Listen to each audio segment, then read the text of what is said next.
पहले तो सूटकेस कांधे पे रखकर चलता रहा, मगर थोड़ी दूर चलने के बाद इसकी हिम्मत जवाब दे गई। इसने इसे हैंडल से पकड़कर घसीटना शुरू कर दिया। इससे कुछ फासले पर औरत चल रही थी। हवा कुछ तेज चली थी। औरत की सफ़ेद चादर हवा में फड़फड़ा रही थी। कफन मैला हो चला था। इस वीरानी में दो पैकर, मर्द ईसा की तरह अपनी सलीब घसीटता हुआ और औरत बैन करती, मरियम बेटा, तुम्हें बड़ा बनने की ख्वाहिश नहीं है। तुम एक अच्छी किताब पढ़ लेते हो तो समझते हो दुनिया मिल गई। हाँ, वो लाखों में एक था, मेरा बेटा, मेरा दोस्त। और फिर मैं इसे कहता, बेटे, दुनिया खतरा से पुर है। तुम अनजाने सहराओं को नापोगे, अजनबी शहरों में घूमोगे। खुदा न खास्ता अगर कोई हादसा हो जाए तो। हादसा? वो मुस्कुरा कर कहता, अब्बा जान, हादसा कहाँ नहीं हो सकता। यहीं हमारे घर के सामने सड़क पार करते वक्त भी तो हो सकता है। तक हुई तो माँ ने मैले कपड़ों का ढेर एक तरफ हटाते हुए कहा, तुम्हारे भाईजान आ गए। एक प्यारी सी गुड़िया पिछले कमरे से निकली, सहन को फलांगती लपक कर दरवाजे तक पहुंची और वापस आ गई। माँ, दरवाजे पर कोई अंग्रेज़ खड़ा है। माँ ने लगनी पर से अपनी सफ़ेद चादर उतारी और सर पर ओढ़कर दरवाजे के साथ जा खड़ी हुई।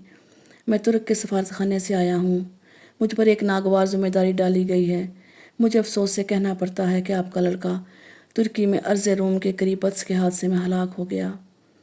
ये रहा इसका पासपोर्ट और सामान। भाईजान नहीं आए। अगर वो घर के सामने सड़क पार करते हुए मरता तो मेरे पास होता। मैं इसका मुंह देख लेती, इसके बयान तो करती। थोड़ी दूर चलने के बाद इन्हें एक और बस मिल गई। सफ़र जारी रहा। मेहरबानी करके इस पर अपना सामान की तफसील दर्ज कर दीजिए। मर्द ने कांपते हाथों से फार्म पुर कर दिया। ऑफिसर ने कागज़ पर निगाह डाली और मशकूक नज़रों से देखते हुए पूछा, बस पत्थर की एक सिल, क्या मैं इसे देख सकता हूँ? औरत ने सूटकेस खोला। संगे मरकमर की एक सिल। इसको बाहर निकाल कर दिखाइए। सिल के एक तरफ अरबी रस्मुल ख़त में कुछ तहरीर था। इस पत्थर को सिल को तुर्की में फ़रोख्त नहीं करेंगे। मैं अपने बेटे की कब्र का कुतबा बेचूंगी। औरत ने दुख से कहा।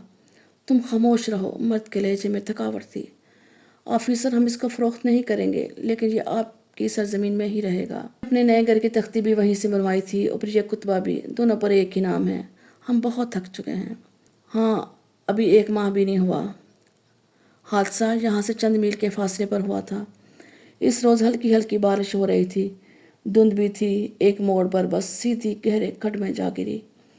खुदा का शुक्र है तमाम मुसाफिर बच गए, सिर्फ एक स्याह हलाक हुआ था। अल्लाह माफ़ी दे।